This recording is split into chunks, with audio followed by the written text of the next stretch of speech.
Sthapakaya cha dharmasya sarvadharmasvarupine avatara varisthaya Ramakrishnaya te namaha.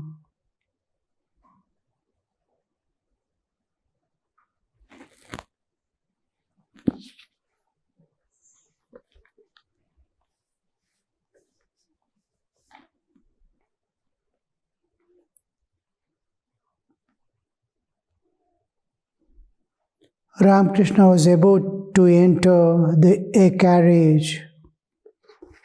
A devotee asked him how he had enjoyed the play. The master said with a smile, I found the representation the same as the real. The carriage proceeded towards Mahendra's mill. Suddenly Sri Ramakrishna went into an ecstatic mood and murmured to himself in loving tones, O Krishna, O Krishna. Krishna is knowledge, Krishna is soul, Krishna is mind, Krishna is life, Krishna is body. And he continued, O Govinda, thou art my life, thou art my soul. The total identity oneness and my life, I exist as an inseparable part of it. My life exists and my life is God. My life, if God be not there, I am not there. If mirror is not there, there is no reflection also. To that extent of oneness, how much oneness an image finds itself with a mirror. If mirror is there, I am there. If mirror is not there, I am not there. The total dependence, total absence of my individual existence separate from God. How does an image in the mirror think of itself? I am an inseparable part of the mirror. I cannot exist without it. Without mirror, I have no existence. I cannot exist. That way, that total identity as an inseparable part of the existence. That identity, where I am not there, God alone is there. The whole problem of all our people or sadhakas or even general humans or animals is I am independent of God. While we are doing sadhana also, I think myself independent of God and do. I am there, God is there, I want to realize God. But the reality is not so. God is there, I am there as an inseparable part of it. Exactly like mirror is there, image is there, and image has no independent existence apart from the mirror. So I am existing just like this I go, I come, I eat, I do. This I is a false projection of the existence just because of the identity with the body. I'm identified. The moment I came to waking state, I am going to sleep, deep sleep, and waking up. I am withdrawing my consciousness and projecting my consciousness. I am there independent of consciousness. I am all pervading, but dwelling, expressing myself in and through this body. So, when I come to the waking state, I am default. The moment I am just till I wake up, I have an existence independent of body. Body is dying down. I don't even know I have a body. But how that I am slowly projecting forth and pervading this body. The moment I pervade this body and identify with this body, this world presents.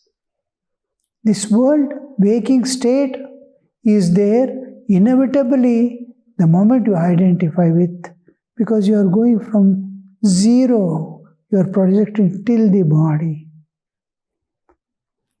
We are going and identifying with the body. The identity, as I project my individual consciousness, causal body, subtle body, physical body, gross body.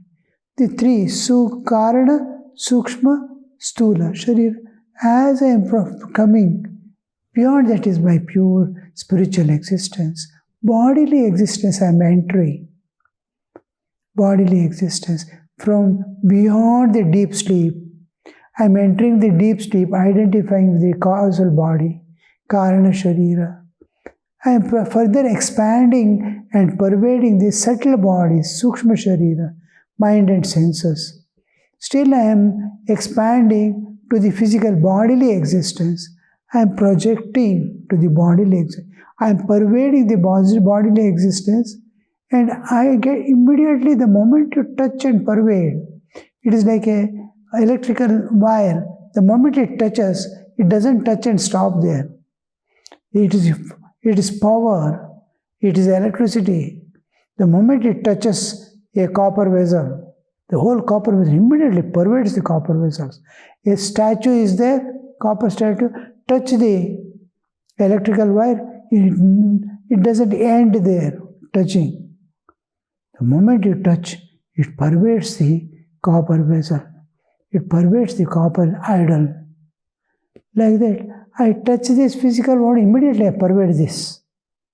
And I totally, electricity has identified totally itself with the copper vessel.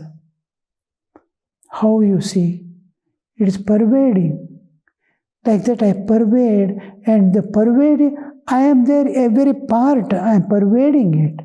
So I am that. The electricity, anywhere you touch that copper vessel, you get a same shock as you touch the wire. Like that, I pervade this, and the moment I pervade, I am totally identifying with it as myself. This, the moment you identify with it, an ego shoots forth. I know, I understand, I see, I go, I come, I eat, I search, I do sadhana. This I is doing.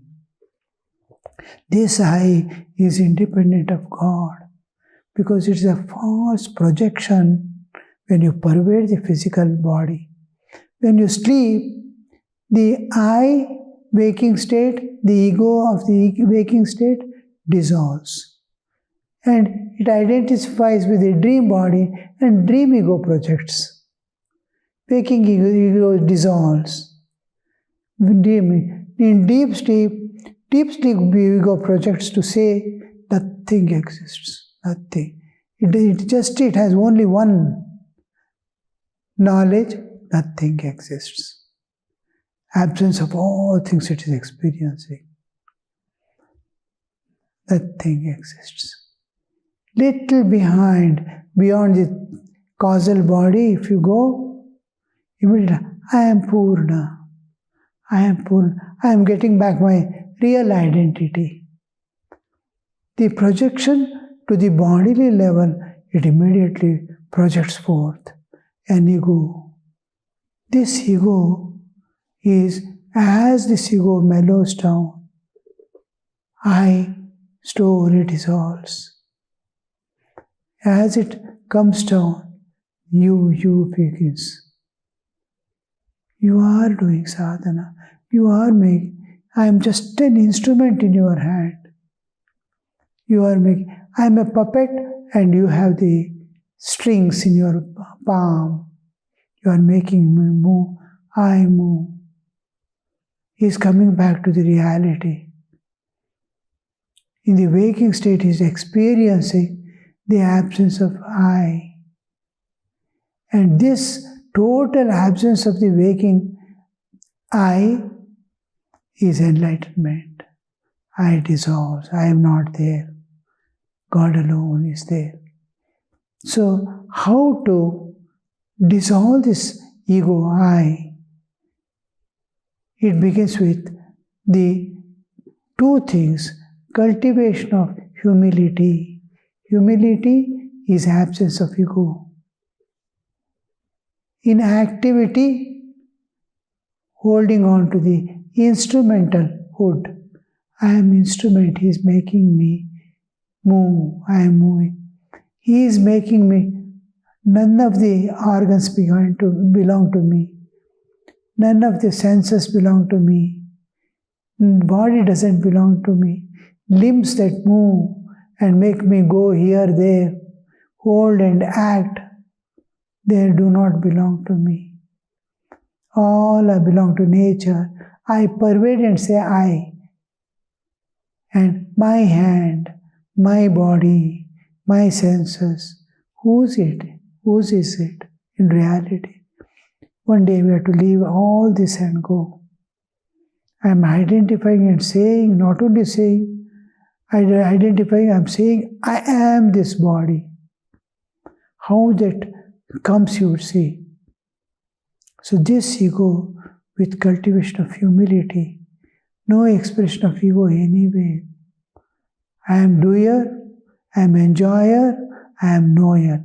Kartritva, bhoktritva, jnatritva. Ego presents in these three ways. I do, I don't do. I will not do that. The I has come into picture. I don't know, I cannot do. Ego comes into picture.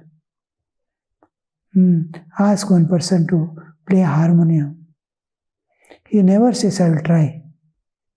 He says, no, I cannot do. I don't know. That I is coming there. I don't know. I cannot do. I cannot. I is becoming predominant. Cannot is secondary. Doership.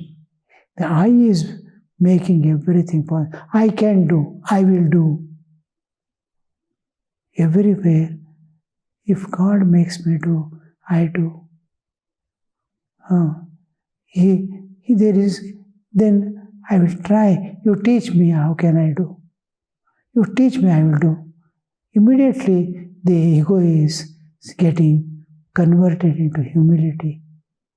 Then the studentship comes into picture and covers or eliminates the ego.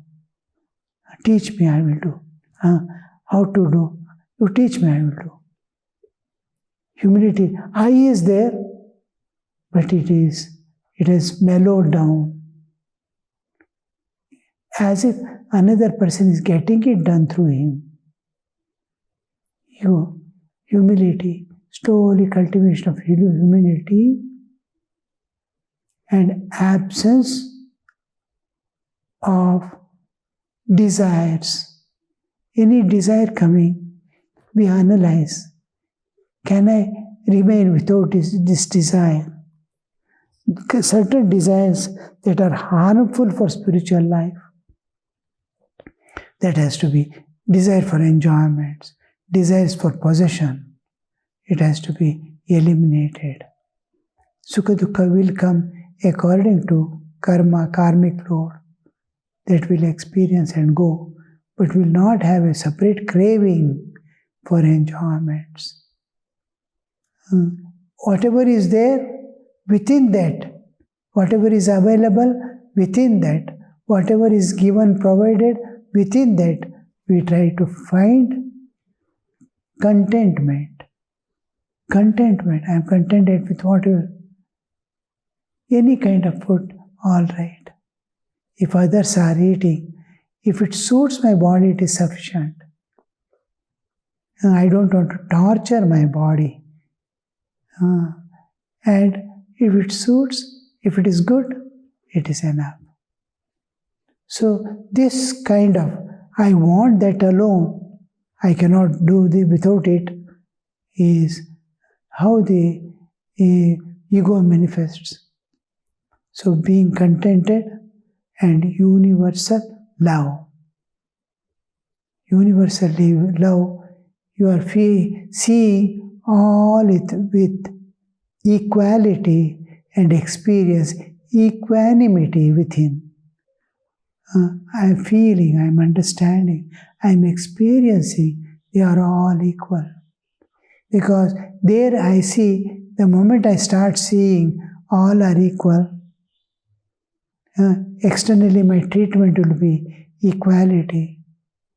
A child, a old man, a woman, a animal, all samatva bhava. Samatva bhava is what I experience. And equality I treat. Equality is objective. Equanimity is subjective. I experience. Within me, I am feeling all are equal. I am experiencing within myself. They are all, just like mother feels, all children are her with equal sightedness. She may treat it different in different way because of their needs. Suppose a lame boy is there, her love and compassion is more on that because he deserves and needs. But all children are same. Just like all fingers are same to you. They may be working in different ways. They may be needing different treatment. But you cut any finger, it pains the same. Like that, you experience that they are same within is equanimity. You treat them equally, it is equality. So subjective and objective experiences. This helps us to transcend that ego. Whom to leave, whom to hold, whom to give, whom not to give. Now that slowly ego is dissolving, it wants to serve. In service, there is sacrifice. When I serve, there is a sacrifice. Sacrifice of time, sacrifice of energy, sacrifice of our I-ness. Everything is sacrificed there. Wealth. I take food, I get energy. That energy I am spending in serving others. So this, and the ego is dissolved through, most of the ego gets dissolved in field of activity. In field of activity, the working, I want not to forget God. I should not forget God. I should not forget God. One, awareness. And second awareness is, nothing belongs to me here. Neither body nor mind or anything. It is nature's. And God is the who is governing it. Where am I? These are all the various means where we dissolve the ego slowly and emerge out to see divine everywhere. Efforts to see divine everywhere, ego dissolves. Because your divinity is manifesting. Serving all, your divinity is manifesting. Working day and night for others, your wisdom is projecting out. Self-control. All these are going to participate in your life. Slowly, wisdom dawns. Slowly, understanding dawns. Slowly, intuitive power. Intuitive power awakens to guide you from within, This is called the inner Guru. You from within, what you have to do, what you should not do, will be guided from inner. Great souls, even all enlightened souls, they don't plan or do anything. They say, it's Purana. Suddenly, I got from inside. They simply start working. They simply start teaching. A person comes immediately, he starts teaching. He is able to see something beyond. Immediately that inner drive, because of the absence of ego. Absence of ego, immediately, because he cannot take care of himself from inside, God is guiding. This from inside what comes, without participation of mind, intellect, reasoning is not there.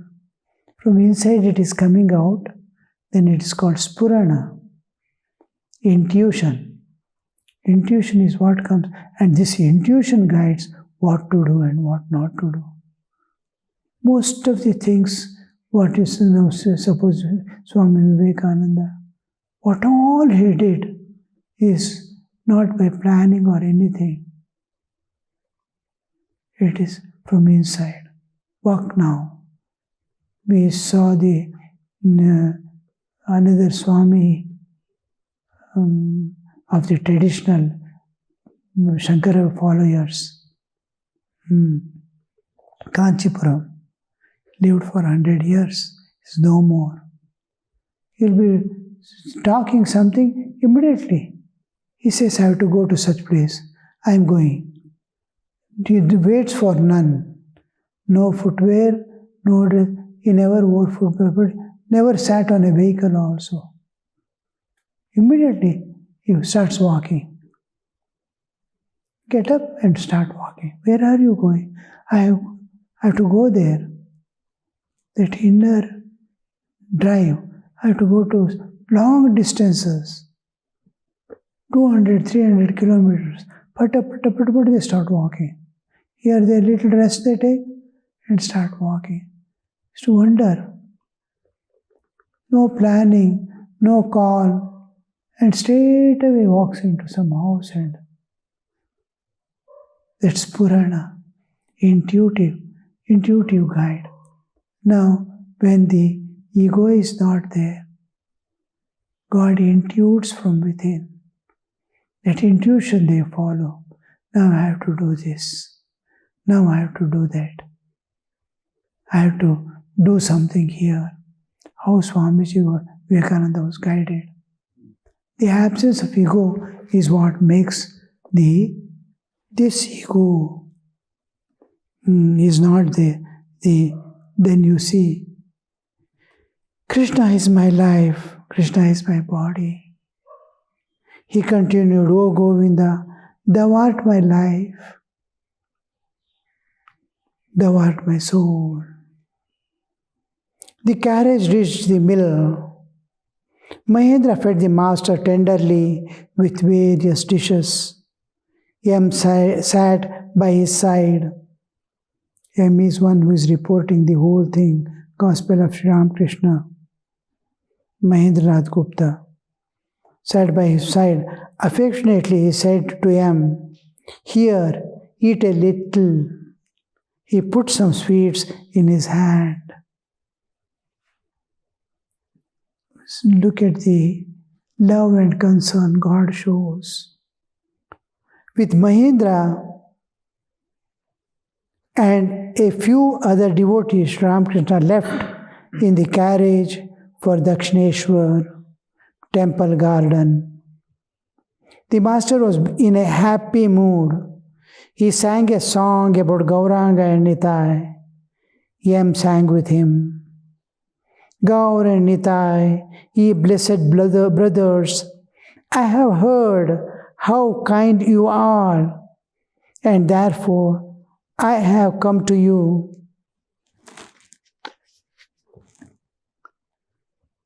The Master and Mahendra, when he says, Gaur and Nitai, ye blessed brothers, I have heard how kind you are, and therefore I have come to you. All those saints who went to God for refuge, and later on, after getting what they expected, a eternal, unfailing support of life, there again, you are, how they present you, see. I have heard how kind you are, and therefore I have come to you. This is what how kind you are, merciful, kind and merciful, compassionate, loving, pouring love, showering love upon the jivas. Seeing this, hearing this, we move. We are seeking refuge. We don't have any support in our life anywhere. We have to turn to God for everything, because any support will not be there tomorrow. Everything is failing support. The unfailing support is God. He never fails. That support of life, when you take God as the support of life, what happens? The ego-centeredness dissolves. You are the support of my life. I want a refuge where I can lay my head to lay freely without any worry.